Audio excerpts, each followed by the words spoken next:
Like I said to you, we have three different processes, right? So the first step is to essentially just we want to sketch the PV diagram, like I said. Okay. So initially, okay, let me just have the PV diagram here first. Okay. So pressure, volume. I think I use different colors over here. Just see silver pen. Initially, we have air heat rate constant volume, right? So what's important here is it's a straight line that's constant pressure or constant volume. That is not correct. That is constant. So constant volume would be like this. 1 to 2. What's important is that we label the arrow, direction of how it's going. Obviously, it's expanded isentropically here, right? And from there, it will expand. So that means the volume increases. That lines up with what does it like? And obviously, oh, I think I should have extended it a bit further. And then obviously, then it's basically we've compressed it back to we reject heat at constant pressure, right? Back to the initial 13 degrees. So I should probably choose another color here, orange. Okay. So we, as you can see, we have three processes now. If you're able to design a thermodynamic process, the idea is that we want to return it to its exact initial state, but it must form some kind of a cycle. So that's the idea here. So is there any questions with this before I proceed to the actual questions? Just get like 3 thumbs up before I move on. Is there any questions with the revision? You guys can just ask me in between here. Okay. So no one's saying anything. All right. So what's important again, they want us to that's what I'm looking for. I don't know if you can still the word classify, but characterize each state here, right? So you could have a table over here, pressure, volume, temperature. And basically, once we have pressure, volume, and temperature, we basically, that is when we actually know when the state is, what's what I'm looking for. That's when we completely characterize a specific state. So this is not exactly, I should have done, let me just get my laser here. Okay, just erase this and that. Okay, so it's pressure, volume, temperature. And yeah, okay. So the first, we just have to put in unknown. So at the first state, we've got a pressure of 105 kilopascals. I'm not going to put in the units. And its initial is at 13 degrees. Obviously, we convert everything to Kelvin over here. So that's 13 plus 273, right? So that's 286. I'll make you guys aware of something, and you'll eventually see it once you start getting into it. So obviously, we need the volume. Yeah. So how do we find the volume over here? Who can give me an idea?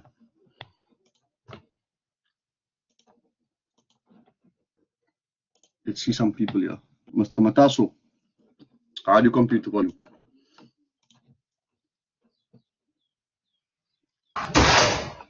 So I'm all right. Okay. PV is equal to MRT. Fantastic. Okay. So it's quite simple. PV equals MRT, right? 15 kilopascals. Do we have the mass? We don't have the mass, right? But they state per kilogram, so it's 1. It's 294, and in terms of gas constant, yeah, we have that, and that's going to be an initial temperature of 286 Kelvin. Then we can find the mass, the volume. And of course, so this V1 will be 0.8 meters cube per kilogram. You could say per kilogram, but we're assuming 1 kilogram of mass. So we can just call the 0.8. That's perfectly fine. Okay, I'm assuming you were happy with that. That was quite easy. PV or T. Well, sorry, okay. You can't just say P over T. P over T. Yeah. Let's see. If it's a Let me just, constant volume. yes, but remember we're finding the volume. We just at point one now. We're going to the second point, like the constant volume part now. No, Are you with me? I mean, can't you take P over T as the constant, Okay, as the so value of the constant? let me just see exactly what you mean here. P over T is the value of the constant. P over T. Like here, you're talking about the gas law. No, it must be PV equals MRT. This is the standard. I don't know if you. Yeah, it must be like this. So I think what Annalise is asking, can't you Yeah. say P1 over T1 equals P2 over T2? Yes, That's for what sure. Annalise is But asking. so that's what I'm saying. But that is not for V1, man. You can do this. This is now the next process. We're going to the second state now. We're getting there. Okay. Okay, you can only let's use just that later. Okay. Yes. So, like I said, So, to classify a point, we need pressure, volume, and temperature. That's what I'm so, saying. I'm not saying it's the only way to compute this. Yes, so, who's that? so when it comes to the Oh. units, are we not supposed to say meters cube per kg since they said determine per kg of air? Yeah, it's okay. I mean, you won't be penalized either or. You can go per kilogram. That's not going to kill you. Yeah, of course, they per kilogram. It's okay. Okay, thank you, sir. It's just working per unit mass. So do not worry too much. We can just call it 1. And if you want to see for 2 kilograms, you just multiply by 2. So there is no issue, but the unit is fine. Meters cube, I'll say in this case, it's no worries. So at state 2, we've got so we know that the temperature rises here. So the temperature rises. What's 840 plus 273? We've got 1,113 Kelvin here, right? We don't have P2 and we don't have V2. So now this is what Elise is talking about. So for us to get P2 and V2, but we know that there's a constant volume process, therefore V1 equals V2. Is everyone happy with that? Hello? I guess everyone is happy with that. Yes, sir. Yeah, exactly. So now, just give me a second. So now we can use this Monton's law, right? This is now you're able to do this now. This is it's fine. I can just do it over here. So we've got P1, right? Over T1, and T1 is 26. P2 is unknown, and of course we have. So what do you guys get for T2? What do you guys get for second temperature? Not the So second I got temperature, but the second pressure. Yeah. the second pressure. I got 408.618 kilopascals. Yeah, that's perfect. 48.6. Great. We're all happy with that. So we've actually we've what's the word I'm looking for? We've classified that state, so we're happy. All right, so now we just have a look here. So basically we have a constant pressure process, and that's now restored initially back to its original temperature. Now is it? It says as heat situated at constant pressure until temperature is again 13 degrees. Okay, so we don't have T3, but that's T1. It's back there. Okay. So we need to find because this here it's constant pressure. Sorry, sir. Yeah. I don't get 0.8 for V1. So what do you get? 1.2. 1.2. Let me see. Maybe I messed up here. So PV. I see them. I see what I did here. It's this is a mess here. So it's 294. Sorry, times 286 divided by 105. This should be. This is ignore. Let's ignore this over here. Let's just see. You should get that, man. I don't know what exactly. I don't know if you 294.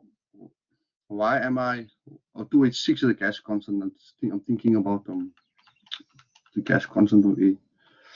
Let's see here. Wait, just wait. 294 times 286 over 105. Yeah, you should get 0.8. Definitely.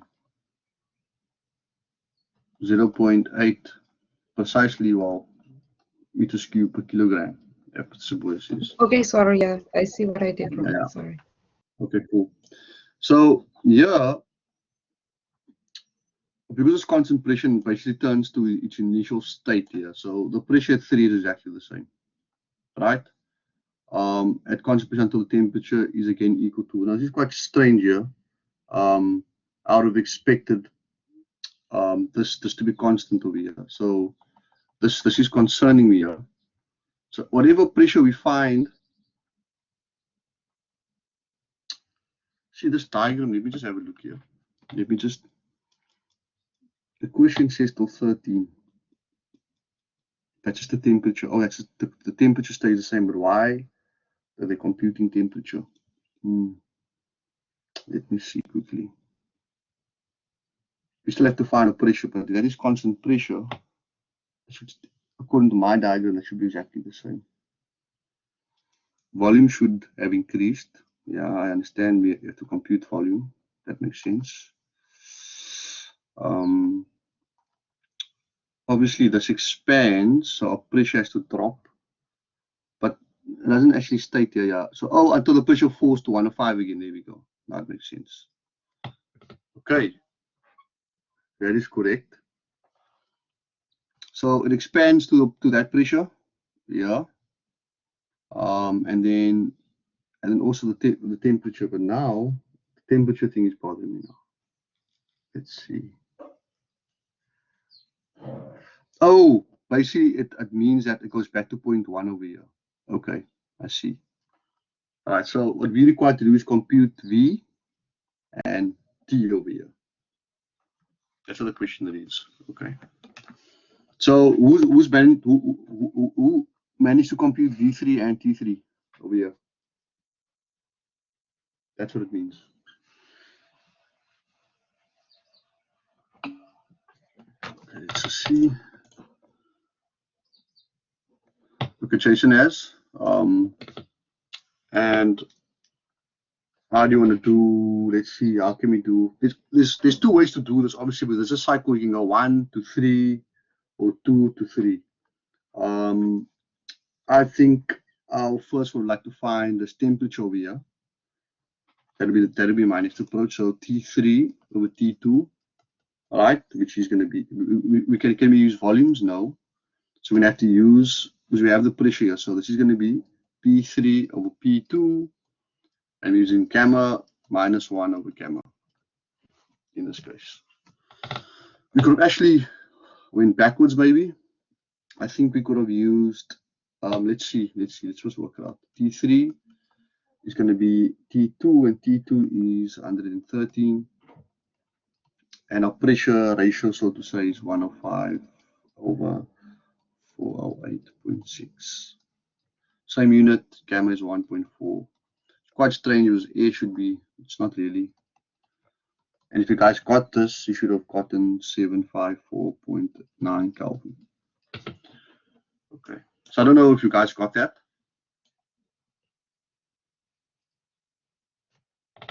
Let me just quickly see what is V1, V2, and the change in volume. Get under this curve. Let's integrate. Yeah, anyway, are we all happy with this temperature over here? And from this temperature, we can actually find the third volume. And we can find the third volume in two ways, actually. I think the one way, because this is a constant pressure process at the bottom, therefore V1 over V1 over T1 will be equal to P3 over No man. V3 over T3, which you're looking for the volume. Yeah, so we have that and that, and we have that, and we can find V3. You can do it like this, or we can just use no, that's the, we can go P2, this is now looking for volume 3, so we can use, okay, so do you guys get T3? Do we all agree on this value before I move on here?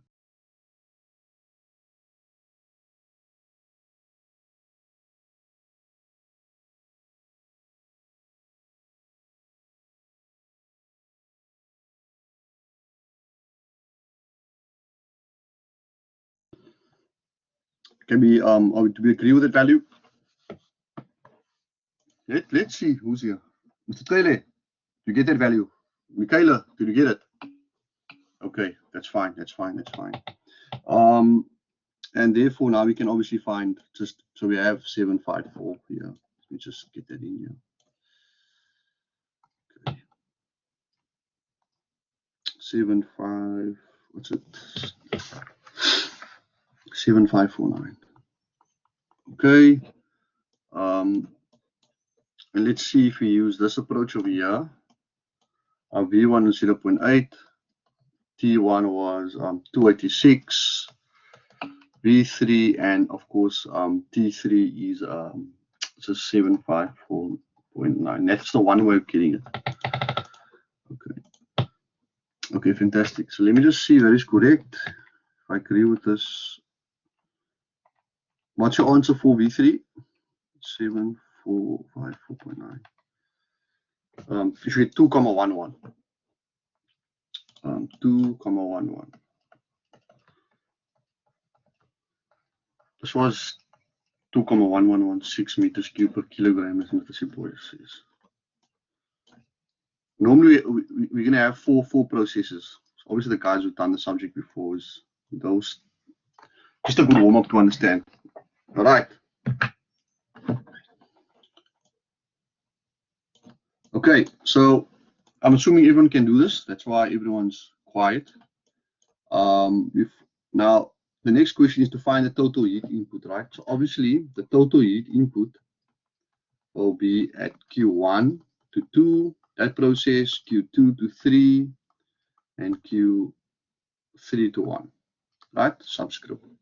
So, first process, constant volume. So if you analyze a constant volume process, Q equals delta U plus the work. And if it's constant volume, that means there's no work done. So therefore, the heat is really at the expense of the internal energy of the actual gas. So here, Q1 to 2 will be now Q1 to 2, and it's per kilogram, obviously. Do we have the CV value there? Okay, that's a very important point. Okay, so how do we compute the CV value? Who can tell me? This is a relation which I'll touch on again, 7, 3, and 5, but how did you find it? You can't just assume it. So CV is the gas constant over gamma minus 1. Yeah, you can say that. That's CP over CV, and also you have R equals CP minus CV. There's two alternative ways of actually computing that here. And if you play around with these values, you're going to find that CV is basically R over gamma minus 1. The stuff is so important. You will see when I start doing the Otto cycle, because I will not be giving this relationship. You are expected to know it, hence this exercise. So CV, if you work it out, you get 735 kilojoules per kilogram. I think it's, yeah, well, this is joules per kilogram Kelvin. And then you have to times by, sorry, let me write it out in CV delta T. And of course, the delta T is between 1 and 2. So I'll say 1 and 2. So 735. And that's going to be, I'll just get this right here. Solution. I think, I'm not sure what it's on. Oh, it's 113. 1130 minus 286 per kilogram. Obviously, working always shooting for 1 kilogram, so 735.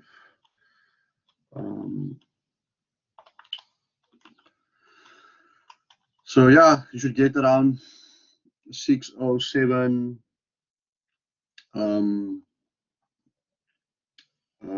607.845 kilojoules per kilogram. Are you guys happy with that value? Really all over the place here.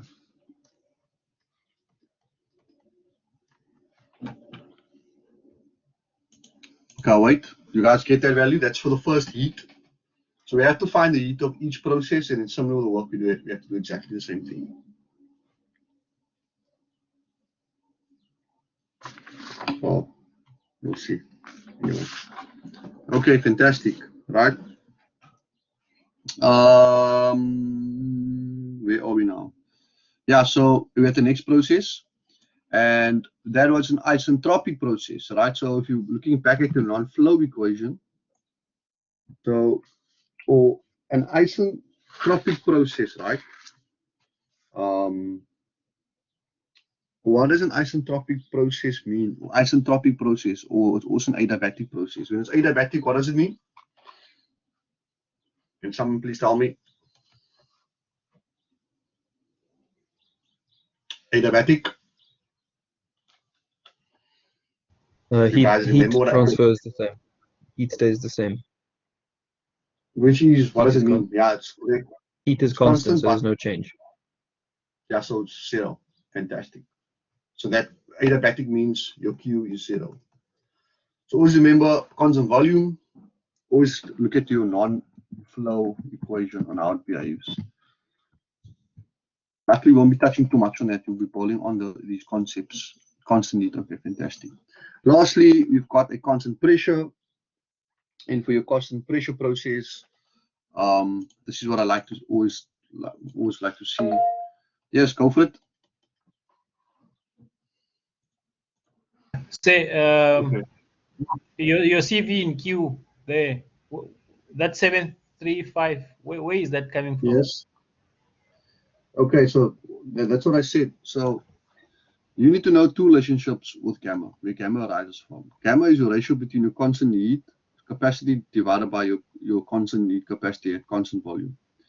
It's also, this is where they get this constant, Cp is minus Cv. So if you, okay. yeah, basically play around with the equation, you end up with this value here. Yeah, thanks. Just in a nutshell. Yeah, okay. So for constant pressure, we look at your non-flow equation, right? This is this, and we have work. So constant pressure, obviously the pressure is remaining constant.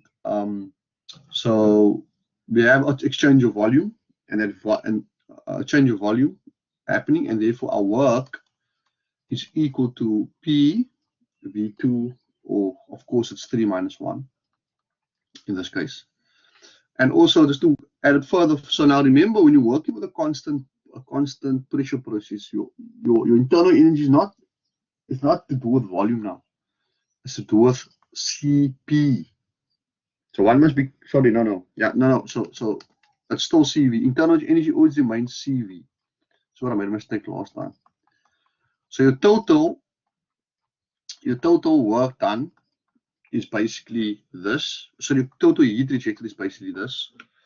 However, there's a quick way to do it, and if you look at the summary I sent you of the gas laws, we could just work out Cp T3 minus T1. This equals that here. If you basically sit and derive this component over here, you end up with the setup over here. If you are interested in that, I can show it to you. I'll show it to you on a separate note. So as to find Q3 to Q1, you just got to take Cp minus T3 minus T1. Basic stuff here. And of course, what is my Cp value? So I'll just work it back. It'll be gamma, which is 1.4 times 735, which is my Cp value, and my Cp value will be. So just revision, guys. So don't worry too much. 1029. Yeah, I think that's my answer as well.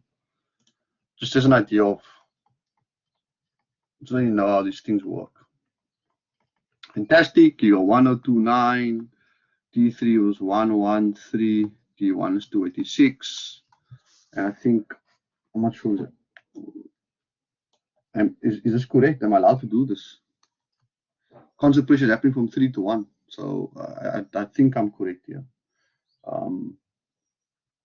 No. 3's temperature was 754. Sorry, I'm at the wrong place here. So 754. Got excited there. So it's 754.9. All right. And if you do this, you should get an answer. Let me see what you get. 754.9 minus 286. Okay. And to close up this, these are on 482. 491 kilojoules per kilogram. If you'd like. Yeah. Oh, minus is negative. Yes, that's correct. It should be negative. It's not positive. Because we got, but let me just quickly make sense of this. We're going from 3 to 1. Are we sure about this? Is heat being added or rejected? It's rejected. So it should be the other way around. Yeah, it should be negative. I'm not sure what I exactly did here. Oh, it's before and after. Yeah, that's why. 7549. So just make that negative and make that positive.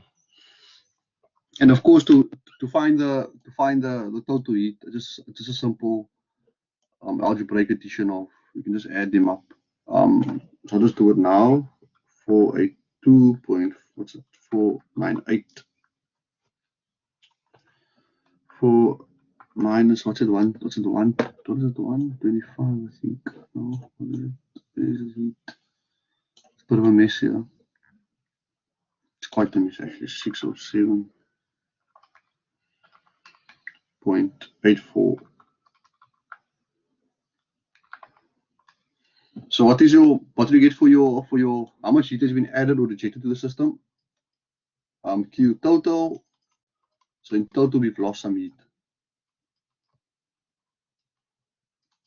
I'll just call it 35 kilojoules per kilogram.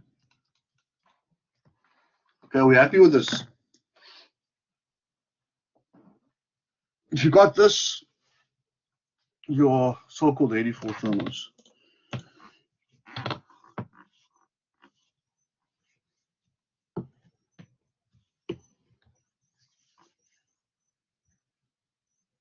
Silas, are you good? Students, can we move on now? Can we move on to the thermos 3 now? Yeah, I'm okay, sir.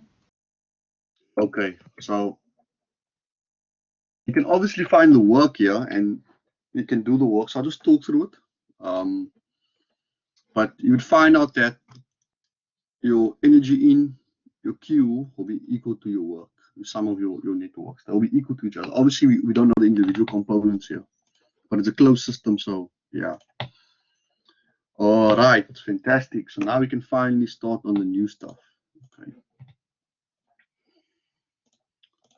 Okay. So normally last year I gave this exercise and what does it do with understanding how your working changes with the temperature or the explanation. There's some small investigation you could do, but it's really no big deal. But as long as you have, it seems like you guys are really sharp. You guys have a good understanding of how to play around with these things. So I'm quite pleased with that. Anyway, so let's start on gas power cycles.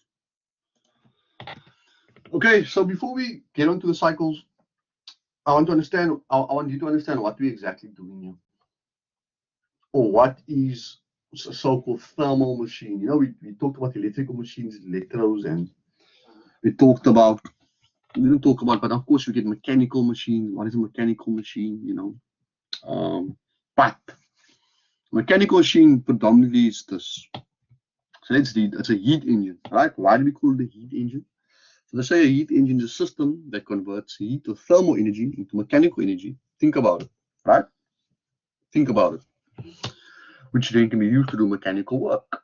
This is basically, in a nutshell, how a lot of mechanical machines work. We're taking thermal energy, arguably thermal energy, right? And that's arguably because we talk about combustion, and that's a chemical reaction. And anyway, so for this to work, if you are able to create a machine, there are 4 things you require. Number 1 is a high temperature sink, or a high temperature source rather. So I should actually write that as source. Let me just do that now. And you require, I'm not going to say it in that order, you require a low temperature sink. So basically you want 1,000 degrees on one side and you want 50 degrees on one side, something around in nature. Okay. You require 2 more things. You require a thermodynamic cycle, right? That's basically what's inside that thing over there you see in a yellow circle on the right. And then you require technology. And technology obviously is something to, a physical piece of matter or equipment to run this whole system. And we have the 4 things. You can actually have a heat engine. Right. So heat engines also further categorized with the internal combustion or external combustion, right? And this depends on how the heat is applied to the working fluid. So obviously internal combustion I'll touch on first, you guys are aware of as a standard car's engine, right? Automobile engine, and obviously a marine diesel engine, right? And what they state there, why is it internal? Because the burning the fuel is done within the system by boundaries. Arguably a closed system. It's not a closed system, it's obviously of exhaust, but that's how we model it initially. Then you also have external combustion engines. So if you think of some external combustion engines, talk about a steam power plant or a gas turbine, right? Where the fuel is the steam, right? It's the steam. That's the fuel. I mean the working fluid, so to say. And so heat is applied to the working fluid from an external source. Okay, sorry. Yeah, such as a furnace, geothermal, well, nuclear reactor, even sun. So just what's important to understand is what we're really looking at most of the time in this particular, for the first half of the thermodynamics study or refrigeration study, is that we're looking at a heat engine. And for you to build such a machine, those are the things you need. Sounds simple, but obviously it's not that simple. Now I want to go into the thermodynamic cycle part. Obviously, that's what it's all about. And we call it a power cycle. And there's a lot of thermodynamic cycles. And we characterize it normally with it's the actual the state of matter we're using. Normally it's a gas type, or we're going a 2-phase type, which is a single-phase type or a 2-phase. That's what we call the vapor side. We're exchanging a fluid, from different phase changing from solid to liquid and so forth. Or solid to liquid, solid to liquid, solid to liquid, liquid to gas, liquid to gas, something like that. So as you can see, there is a lot of these cycles. Your Carnot cycle is the initial cycle. We've got the Ericsson, the Stirling. Stirling's a big one now. You've got your Otto cycles, your Diesel, your Atkinson, your Brayton, or Joule. So we'll be looking at the 3 main ones, obviously. The Newell, you've got the Miller. On the 2-phase side, we've got this classical steam Rankine, we've got the regenerative Rankine. The most popular one nowadays is the organic Rankine one, right? And there's a few of these cycles. I just want to also maybe, there's a nice book I'm going to show you guys quickly. So there's a lot of thermodynamic cycles, and obviously, if you could start, like I said, the Stirling and the organic Rankine one is very popular in terms of like cutting edge research now. So it'll be a great way for you to actually investigate different types of cycles and see if you can get. But I just want to show you the book, man. I just want to show you how much, just the content really.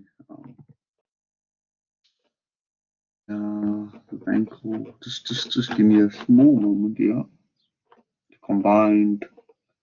Yeah, okay. I'm happy with this. Schedule now.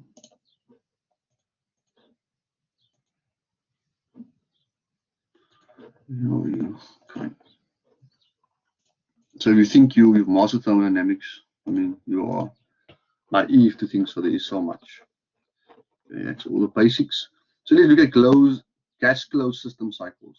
This is how much there is. Otto, Vanco engine.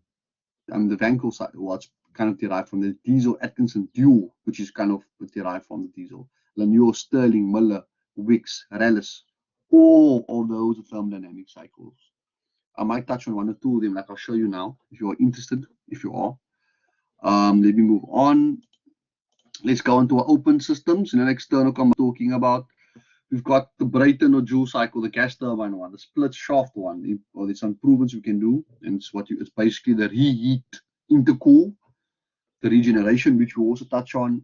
There's the bleed air Brayton, Fur, if I'm pronouncing Ericsson, field cycle, Wicks, ice cycle. Look at that. Then you have the combine, which I was talking about just now. The vapor. Oh no, this is not exactly that. But you've got Brayton, Rankine. You can actually combine them. I want to really do this, but it's just so much time to get all of that right. Brayton, Rankine. So as you can see, then of course you get into the refrigeration thing is one. There's also a few cycles. So I'm just showing you guys, we have so much thermodynamic cycles over here. I just want to touch on maybe let's look at one of those, the closed gas, the gas ones. You can see all the processes here, the adiabatic process explaining this.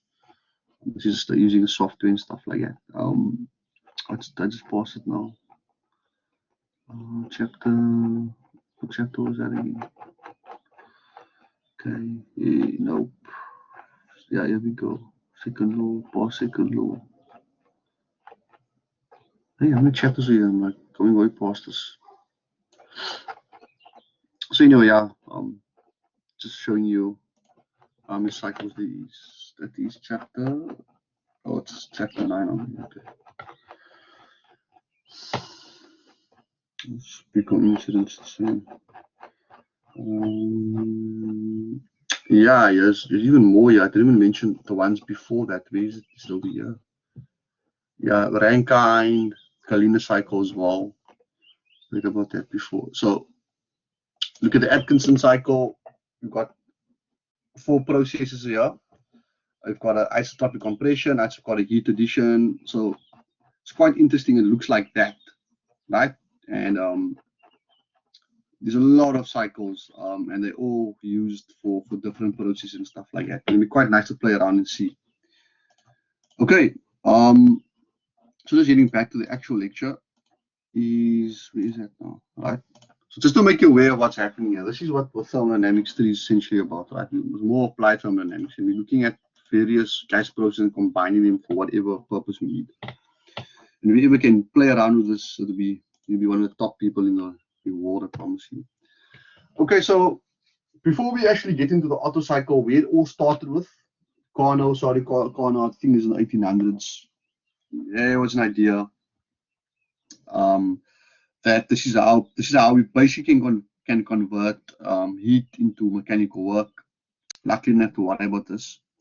But just to show you what it was, it started off with 4 reversible processes. Obviously, this is impossible. We can't get a gas back to its initial state. It's basically an isothermal heat addition, isotropic expansion, isothermal heat rejection, and an isentropic compression. So those are the 4 things you see the Otto cycle is based on. Obviously, this is the ideal cycle. If you could build something like this, where no heat is lost, the temperature remains constant, we'll be winning. But of course, this is not. So that's the thermodynamic cycle. That is the idea. And then obviously, it was, let's say it can be executed in a closed system, a piston cylinder device. So, and either gas or vapor can be used as a working fluid. So this was the way the initial idea started with how to generate heat to work, right? And of course, for you to look at any heat engine, all of this, you just kind of derive the whole thing.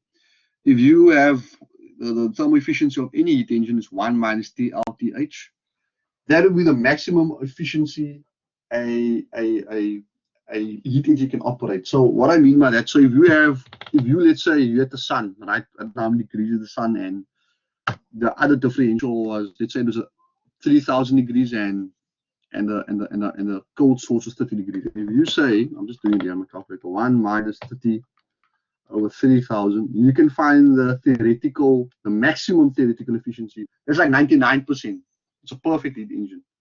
So even if you take your basic on board, if you look at your cold source, probably atmospheric temperature and the hotter side of the cycle after combustion, you can actually work out the maximum theoretical. But obviously, it's all going to be building on up. So, and it's all based on a few things. When we talk about reversible and isentropic, and it's the ideal world, what it means is that the cycle doesn't involve any friction.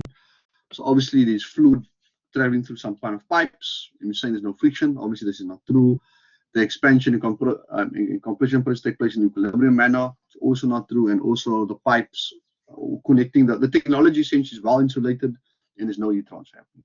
So based on this, I'm highlighted again as a heat addition, expansion, rejection, and compression. Heat addition, expansion, rejection, and compression. So remember that those terms, right? Now, the technology, right? So we discussed, we have an idea of the temperature, we know temperature difference, and now we know about some kind of thermodynamic cycle, right? So Carnot was ideal. So let's look at the technology. So the technology was typically used, right? This is not obviously the ideal. Is now we normally use it. Getting to the reciprocating engine, and what it essentially is a piston cylinder device. Now this piston cylinder device is you're going to be using it in MOMS. You're going to be looking at it again. Coupled with thermodynamics maybe, and vice versa. So what it essentially is, you guys definitely are aware. So you know what a piston is. Can't have no moving picture for this, but you guys have seen this several times before. Is that what it essentially is a piston housed in some cylinder, and there's some terminology I want to go over. You guys know. So we know what top dead center is. When it's completely on top, it's a bit of clearance. We know what bottom dead center is. That's obviously at the bottom of the cylinder, and the stroke is the distance traveled from bottom dead center to top dead center. We also call the diameter of the piston, we call the bore, and also on top we have the intake and extension. This is a basic reciprocating engine, right? The basic piston arrangement, right? So, is there any questions? You guys all aware of this? Can just get some acknowledgement there. I know you guys have obviously done this in motor, and you guys must know what this is. Can I get a few thumbs up before I proceed here? So that's technology we were looking at. Are we all good with this? Are we all happy? Are we all still there? Yeah, okay, there we go. So obviously you guys are all aware of this. Right, so anyway, another one is the clearance volume. So obviously we need space for the valves and so on. And once we fully displace the thing through the stroke, we have a bit of space, and that's called the clearance volume, right? We'll touch on that again. Then we could say that's V1 to V2 also. You want to think about it. And also the ratio between the top dead center and the bottom dead center is called the compression ratio. And you understand this is a very important metric in internal combustion engines, right? Moreover, now there's a new concept. You guys definitely don't even talk about it, and I find it quite funny. And I don't know why is it such a big thing in thermodynamics. It's called the mean effective pressure.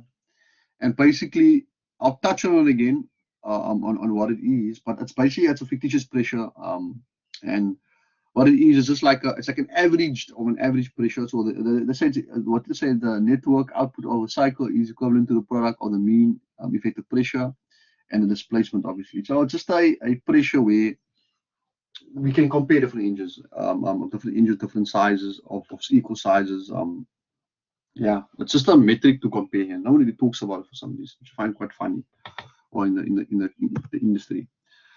Okay, further breaking down the typical reciprocating engines. Of course, you've seen what a reciprocating engine is made out of. So I would have liked to actually, I don't know why it's not here, is seeing the crank and the connecting rod and all of that. That can further be classified right into your spark ignition and your compression ignition, right? And this is depending on the combustion process is initiated in the cylinder. You guys are definitely aware that in a standard spark ignition, which is the standard way for automobiles, you've got an air-fuel mixture and it's initiated by a spark plug, right? That's what a spark ignition is. Then we have our compression ignition where the air fuel mixture is self-ignited because of a massive compression, right? It's essentially self-igniting. So obviously a bigger a bigger volume, and this is how we can self-ignite. To discuss it, all I have there is some basic descriptions or analogies between the two types. One is on the Otto cycle, the automobile. One is under the diesel cycle or dual cycle. The fuel is gasoline, other one is diesel, HFO. You get the idea there. And the introduction of fuel, one is using the carburetor or rather fuel injection. And obviously on the diesel side, we've got fuel injection happening on the other side. There's also load control. We've got a throttling valve there, and obviously the quantity is regulated, not the air. So the throttle valve controls the air mixture. So there's just a few comparisons. Where you look at compression ratios, you have smaller compression ratios. You obviously touch on 6 to 10 on the SI side, and the CI side is on 16 to 20. That's how the self-igniting happens. The thermal efficiencies you can see is lower on the automobiles and higher on the diesel or the CI side, and obviously we need more power on the CI side, and you have lower speed and higher speed. So yeah, there are just some comparisons between the two. Oh, there's the picture I was talking about. So now we going in, right? We're going into this actual thing called this Otto cycle. So the Otto cycle was named after Nicholas A. Otto.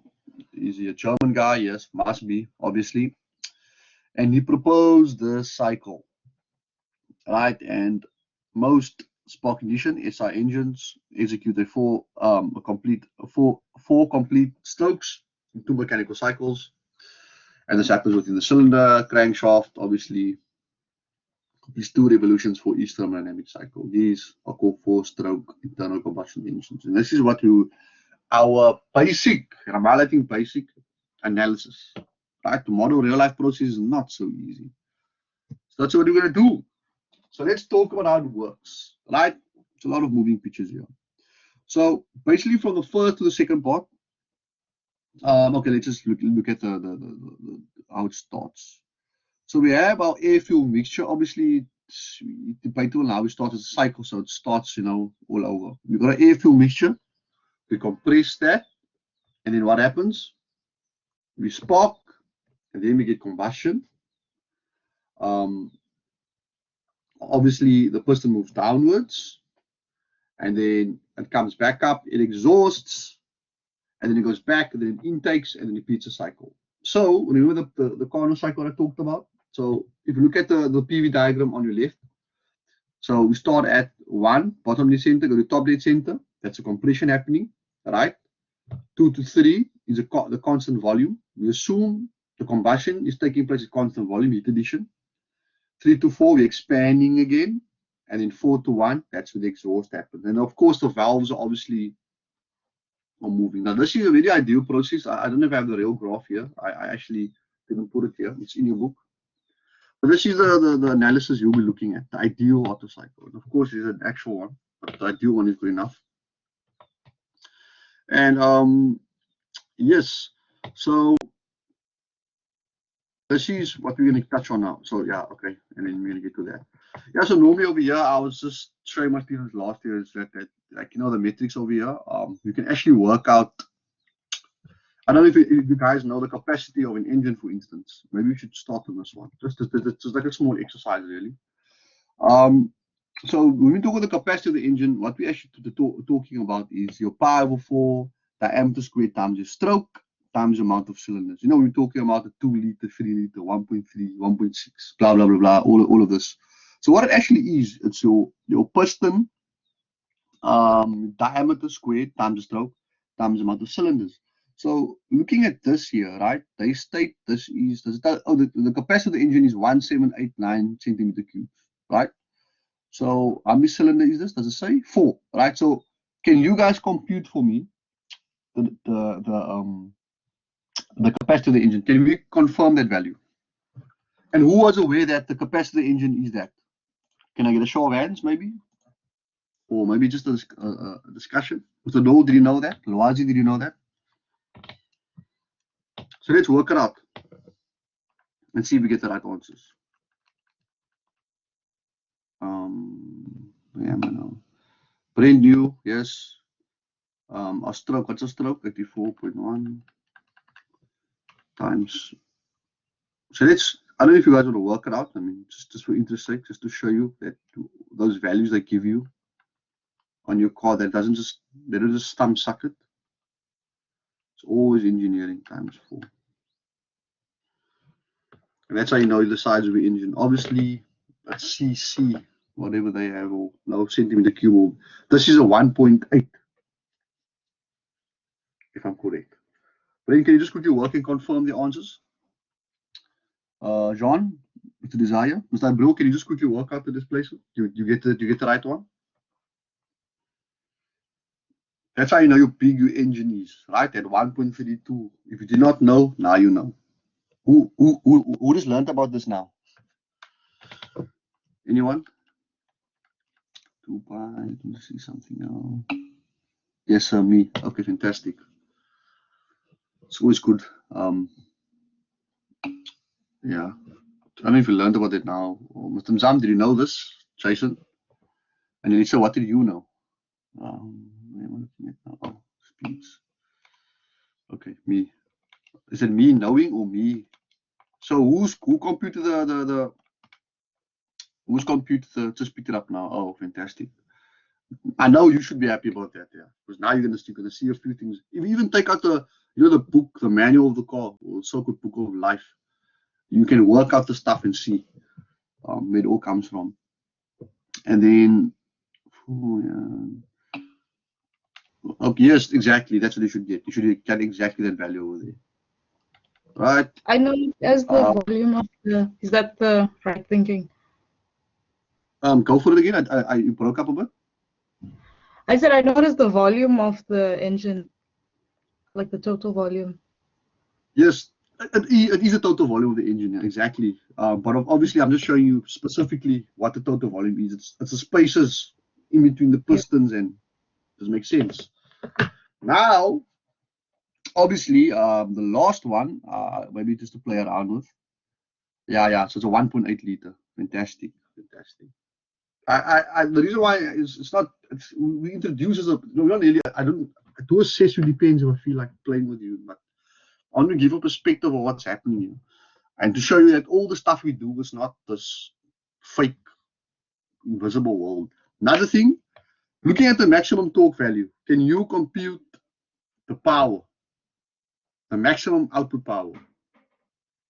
I'll talk about it in the next. I must just do some brushing up there. So this was the Kiefer was done. So Kiefer just work out that, confirm that max power. They say we getting 141 kilowatts. This GTI. You know, a lot of these cars love GTI. You even have the clutch type there. Fantastic dry clutch. Oh, beautiful. A single type. So they really actually, I'm just getting all this inspiration now. So can we just quickly work that out? Clutch is the first chapter in Mom's 3 we should actually be doing. So who can confirm that 141, which they're actually rating? How much power are we actually getting?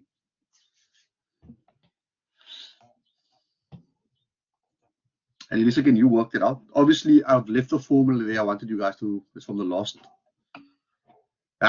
Beautiful. Beautiful. They're taking a nice 30-odd watts there. So you can actually do this yourself. And I think when you go to engine performance and testing, but obviously it's a bit different. But anyway, I'll see what I can do to make it interesting. Yeah. So I'll probably have to have this clutch thing again just to show you the clutch type, which is important. And let's talk about your transmission speed. It's a 7-speed type. We do look at gearboxes as well. Okay, trends in specific. Okay, guys, I hope you found it interesting. So now we can go into to where we need to be. So we can do the same thing over here, obviously, but there's no need to do this. It's just a proof concept to show the values are there. So before we start, now we're going to start just one problem, and I'll give you guys some homework. There's a lot of homework to play with. The assumptions we make, and these are very important assumptions. I don't think I'll ask you this NQ level, but I might. So please take note of this. The theoretical thing you might have to know, or will in fact have to know. So there's a certain assumptions we make. So we obviously don't want to work with an air-fuel mixture because that's a very difficult, obviously not difficult, but challenging. Takes time to model that. So we say in our Otto cycle, we're assuming the following assumptions. We call it the air standard assumption. And what it is, number one, we say the working fluid is air. So we say it stays air, it's not a mixture. And we say it circulates in a closed loop, and you behave like an ideal gas. So obviously, an ideal gas sort of obeys that laws. It's not a mixture, air-fuel mixture, which makes it tricky. It's gas versus fuel. So yeah. Secondly, we say all the processes are eternally reversible. So what that means, it can go back to its initial state. The third thing is the combustion process is replaced by a heat addition source. So it's not a combustion process, not a messy process. It's a nice heat addition process from external source. Figure 9.8 is showing that. And then number 4, lastly, we say that the exhaust process is replaced by a heat rejection process in that case. So one is the combustion process is the external source, and then basically we just say number 4, the exhaust process is replaced by a heat rejection process, and then restores the fluid back to its initial state. So it's a nice ideal cycle, right, which you can play around with. It's good enough. It helps us to understand a few things, and you understand why. So important stuff equation to note. Obviously, we did a bit of revision on that. You guys expect to know this. It will not, absolutely not come in your formula sheet. So this, make sure you know. It's not that much to know anyway. It's what your compression ratio is V1 over V2, which is essentially your stroke plus your clearance divided by your clearance, bottom dead to top dead, or top dead to bottom dead, whatever. Especially your gamma, your CP over your CV, and your gas constant as well. So that's very important. So the first example which I want to do, and we're going to play around nicely.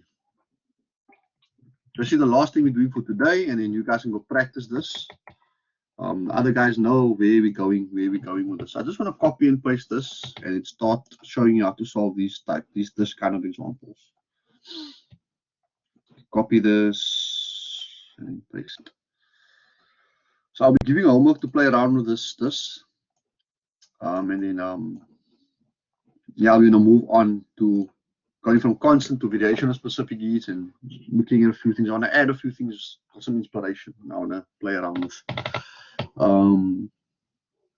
All right, so let me see. Let me just share this now. So guys, this is how a typical question looks. How it starts is okay, let me read it. So an Otto cycle is conducted as follows: air at 100 kilopascals at 27 degrees. Always take note of the initial conditions. It's always normally atmospheric type conditions, right? It's compressed reversibly and adiabatically. Don't worry too much. The air is heated at a constant volume to 1500. It then expands reversibly and adiabatically back to the original volume, and is cooled constant volume back to the original pressure and temperature. Compression ratio is 8. The idea is here that you don't worry too much. When you see Otto cycle, you should know how to sketch it, right? So let me sketch it for you here. It's not giving me the lines that I want anymore. And I've said into shape. Not sure anymore. I've given up. So if you look at a PV diagram for this, 1 to 2, right? Compression. Is this constant volume? Yes, I think it is. You expand, and then 4. Always draw your PV diagram with that. Okay, are we happy with this compression? And of course, include your arrows here. You might get a mark or 2 for this. Depends on how I feel, obviously, what's important or not. Just look at my arrows, it's maybe not clear, but 1. So this is now Otto cycle, piston moving up, down, right? This is this bottom dead center. Obviously, the bigger volume, top dead center. Now, piston could be something here. We also touched back on this on the air compressor section. All right, so we're going to look at the thermal efficiency. So as you can see, it's a cycle, right? And obviously we need to work on a few things. We need a network, we need our heat input, and of course a maximum cycle pressure and the mean effective pressure. That was like a bonus question. So how do we begin this? So basically, again, we just want to classify all the points over here, right? In this case, volume is not particularly important, but we have the compression ratio. There's a reason why we have that. So I just want to start this off and see. Mr. Boya, can you please guide us maybe how do we start? How do we start?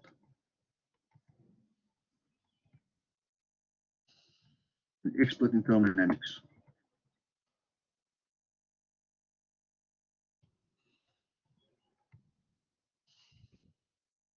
Hey.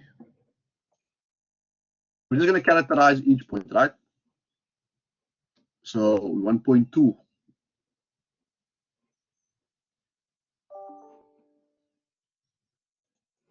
Anyone? So no one here.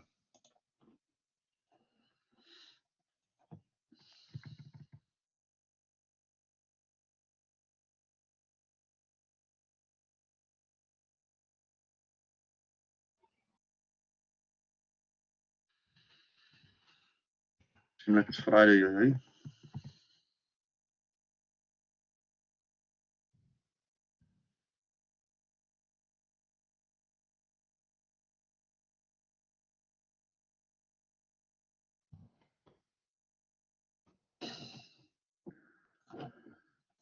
Mr. Nizam, Can I you have try? any ideas? Yep, go for it. Definitely. I was saying, say I think we should characterize what each process is. Like from point 1 to point 2, it's entropic compression, and then we use our ratios to calculate each component. Beautiful. This is what I want to hear. This is what I want to hear. All right, so I'm just kind of building this up. That's the thing. So this is compression, as you see, right? Next one. What is this? Heat. Heat addition, right? This is where the combustion is happening. This is the expansion, and this is the what is this again? Rejection or the exhaust. Heat rejection. Add to the back of the car, it's exhausting. So this is combustion. As you're modeling it, is not your process. So we want to find temperatures basically here, right? And which model or equation do we use now? We need to find T2 maybe, I think. Let's see. Yeah, let's see.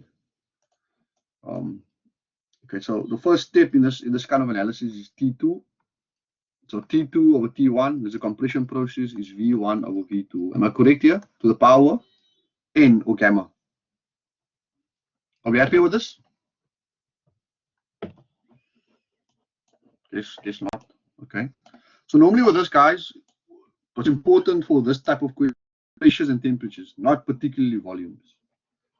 I'm just making you aware.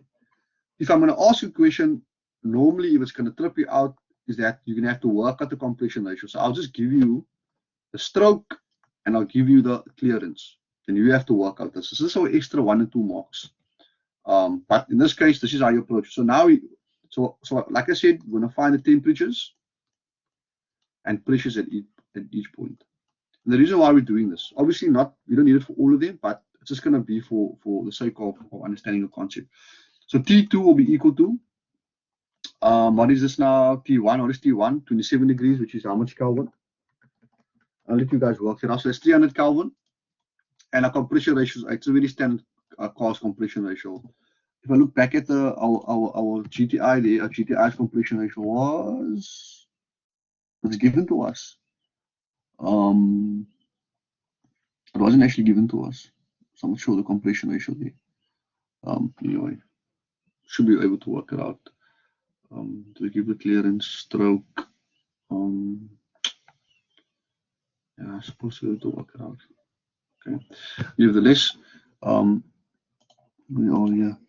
Yeah, so gamma is because you're dealing with A, and now I should have actually moved this up. And now you'll see maybe next week I'll play around with these values. So what I will be doing is this is a table at the back of your book, table A2, and you'll be getting different kinds of fuels, right? So you can get anything, you can helium, right? You can get neon, nitrogen, but in this case, we're dealing with A, and there's our stock values for A. So K is gamma, by the way. Just making it. So in this case, it's a straight 1.4. So what is my T2 equal to? Did someone get that?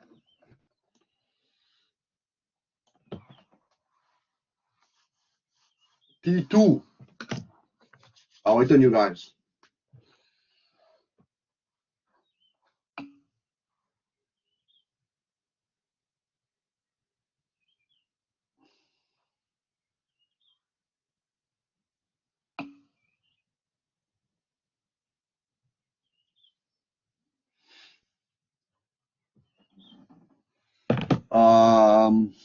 That's in Kelvin.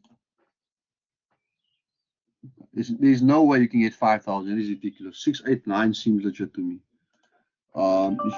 You should get 68. Is my temperatures right there first of all? Let's make sure. Am I 20 degrees or 27 degrees? No. Am I doing this right here? Be careful. Maybe I'm doing it wrong here. What's V1 over V2?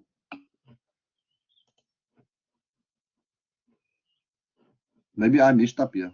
Check.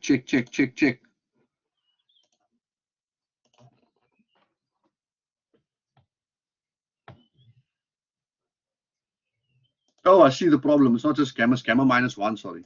My bad. It's gamma minus 1. Oh, there we go. Sorry. Gamma would only be for PV. And of course, your patient temperature has a different. Yeah, there we go. Gamma minus 1. 689.21. There we go. So, guys, it's important to note here as an engineer, right? We started off with, it's a compression process. So, what we're looking for is that our temperature increased, right? And our temperature increased to higher value, to 682. That is good. So, we know it's been compressing. So, let's see if our pressure increased. That's the next thing. So, what is pressure now? So what is our pressure ratios here? So, how do we find our pressure? What is our pressure going to be? We could have, there's obviously different ways to do this. We can go P1, V1 equals P2, V2, the Otto power gamma or N, and then we say P1 over P2, and then you can say V2 over V1, raise both the power gamma, and obviously that's your inverse of your compression ratio. And of course, you can flip this whole thing around, and then you have P2 over P1 and V1 over V2, and I think that's gamma minus 1 or 1 over gamma, sorry. So Mr. Boy, just confirm the second pressure for me. We don't actually need the pressure to compute the whole thing, but obviously you want to always check and see. You get marks for each step here. Do you guys agree with the setup over here? Yeah, I think that pressure is right. Who can agree with that answer? So that's initially 100 kilopascals. That's going to be 1 over 8 to the power. Amen.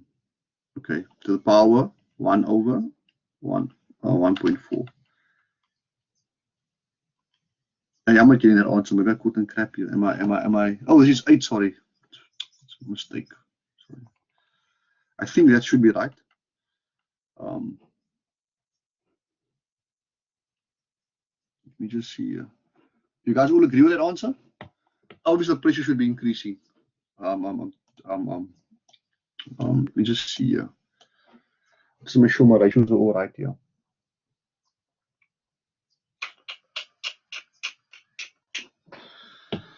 Or we can say P2 divided P2. P2 be equal to P1 divided by all of this. V2 over V1 gamma. So it's 100. Do we all get this answer? That's 1 over 8, and that's going to be 1.4.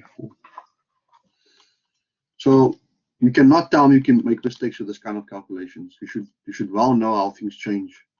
How pressure and temperature are changing. Yeah, I think this is. I'm not sure my math is right over here. It's quite embarrassing, but anyway. Yeah. B. Next. So that makes sense. That's our pressure increased after the compression. So now we need to find. They say that after the constant volume heat addition, which is the combustion essentially, our T3 is essentially 1,500 plus 2. It's 1,500 plus 2. It's 11773 Kelvin, right? So we need to find P. What's this guy called? P3. But this is a constant volume process. Therefore, we can just use this relationship here. And Elise's favorite relationship. That's a Monton's law, right? Quick. And what are you expecting? There's a further increase in pressure, obviously. So it's 1,837 megapascals. What is T2 again? 682.1 P3, and this is 1773. Is that the correct answer there? I'm just also checking myself. Contrast Jason. Yep, I get 4.7. What did you get? Yeah, 4.7 something. Are you sure it's 4.7? Am I missing something here? 1773. What did you guys get?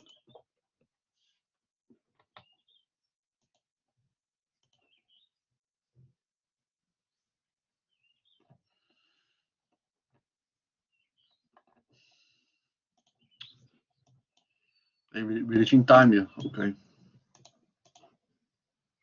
Okay. Right, so you get 4.72 something, right? That's good. 4.728. Right. 8 Kelvin. So just before we now, I'm just going through the whole cycle, obviously before and then we can always just come back again. The only thing missing now is pressure number 4, right? So pressure number 4 also we're gonna have to do exactly the same kind of relationship here. So it's what's it now? P3 over P4 equals V3 over V it's V4 over V3, and that's going to be gamma. Then we compute that pressure and temperature, obviously. Yeah, Jason's got all of this. That also looks right. So we're going to find a significant drop in pressure here. It should be around 254 point. That is definitely correct. 248 kilopascals. And what is my temperature? My temperature, obviously now for that temperature, we can use T3 over T4 equals, what is this? P3 over P4, and then gamma minus 1. You can do that. You can go the PVT route and all of that. But yeah, that's just the one way of doing it. So once again, we're expecting a drop in temperature. So that's how you know you're going right. So all of these are like 1, 2 marks. 1, 2. 1, 2 marks. Big marks here. Easy marks to get. Yeah, it's quite. Let me just work that in Celsius. Yeah, like around 500 or 400, 500 odd degrees. Yeah, it should be. So I'm not sure we guys all happy with these values here. And T4 is going to be around 771.743. Obviously, I'm not 743. I'm not particularly sure, but we can confirm these values. Okay, we're nearly there. So once we have all these values, there's a few things we need to compute now, right? So they want the thermal efficiency, but obviously to get the thermal efficiency, we actually can solve. That's the heat input and the net work output, right? So obviously, what's nice now, and I want to actually lay this out for you here, that your Q in obviously, your Q in is equal to, obviously, as Q in is process 2 to 3 now, it's a combustion, so that is CV, working per kilogram, that's T3 minus T2, right? That is Q in. Do you guys agree with me?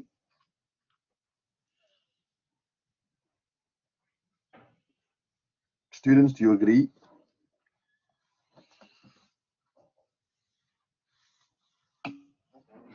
Yes, fantastic. Okay, so then to find your network, right? Your network essentially is going to be your Q out minus your Q in. So what's nice, we don't have to worry about computing the work done through compression, through the isentropic expansion, and then subtracting the compression and expansion, which essentially is the network. So all we need to do, because of our thermodynamic balance, to get our work net, it's just a simple matter of finding Q out minus Q in. That'll be our network. Now that relationship we'll be using throughout. If you don't believe me, I can always show you. So let's just work out our Q in. Our Q in will be 718. Always using this table, table A2. So T3 was 1773 minus T2 is 682.1. And that'll be our heat being rejected. Let's see what's true. And you should get 783. Oh, they get 789. Obviously, they use different values or something. It's okay. Don't worry. Probably didn't change. 783.26. All right. And once we have that, we can work out Q out. And Q out is just going to be CV T4 at the exhaust process minus T1. Can someone find me this answer?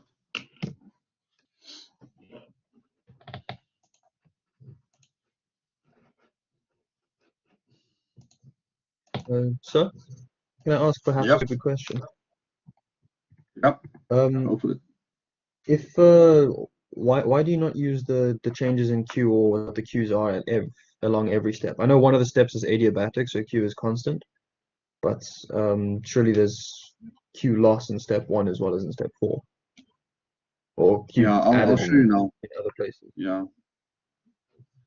Let me just find my thermals book. Can someone just find Q out in the meantime? I mean, flip, I have a meeting now off this one. So, okay. I'll just to find it.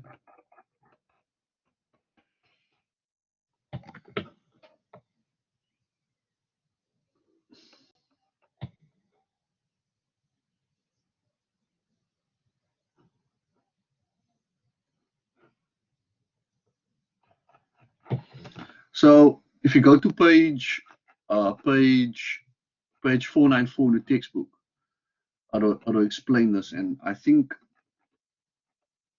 there is like a shortcoming now. I realize that I should have explained how they've actually gotten this. But the idea is that you can actually work it out, but they're saying that no work is involved during those processes over there. Because the isentropic, remember? So it's isentropic, it's adiabatic. Are you familiar with that? And Qs are all zero. Qs are zero there in particular. Are you with me? Yeah, when it's adiabatic or isotropic. Yeah, it's at point 1 to 2. So there's no heat essentially there. And then obviously the work is happening at the other two. The work is happening there, essentially, the work in and the work out. But if you just look at that note, I'll touch on it again. So I don't want to just take it for what it is now. You'll see. I should have unpacked it better, but obviously I'm pushing the time here. Yeah. So my apologies for not. Thank you. So what is my Q out? I just want to get to the efficiency part, man. That's all. So what is Q out? It's also CV, so 718.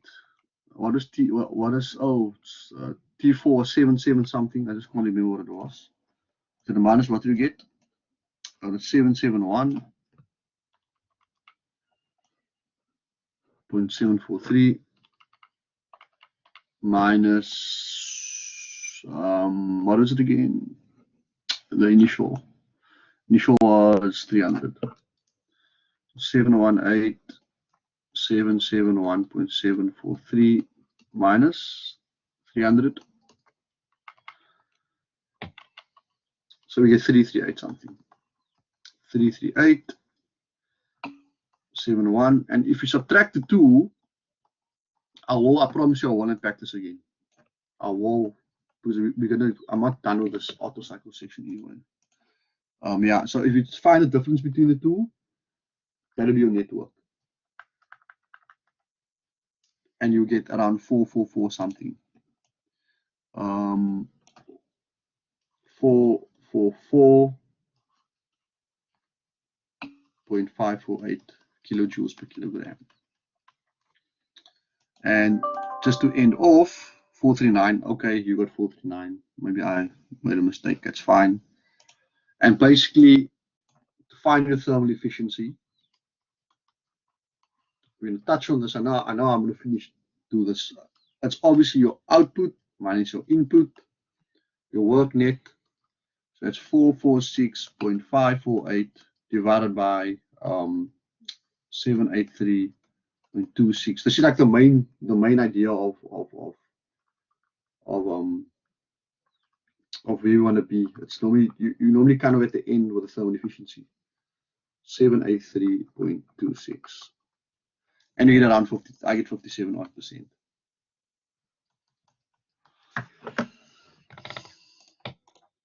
All right, 56 point, that's perfect. The answer, not to ignore mine. I mean, mine's a bit suspicious. It should be around 56.5, yeah, which is Mr. Deman's answer. Yeah. I missed a few values here and there. So how do you guys find this? Do you have to kind of close the lecture now? I will be posting some stuff to play around with this, so expect it. I'll post it later this afternoon or early evening. Is there any questions before I close the lecture?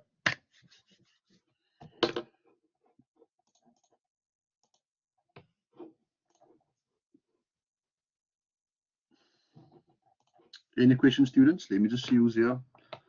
Mr. Kawa, you good? Mr. Bason? Zima?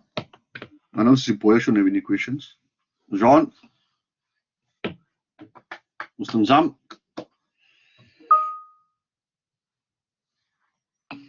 Okay, guys, so if there's no questions, we will close for today.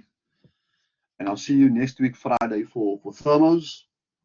Just please check your Blackboard. I will be posting some exercises on the Otto cycle for you guys to play around with. This will form the basis for thank you. This will form. Yeah, I know you'll get it. It's not too bad. Don't worry. It's most students score a lot of marks in this section. So, but this forms the basis of the dual and diesel and dual cycle. Yeah, and these questions are around 20 odd marks, 25 marks, all in all. So, yeah. Anyway, guys, enjoy your Friday, enjoy your weekend, enjoy your Women's Day, and I'll see you next week Tuesday for moms.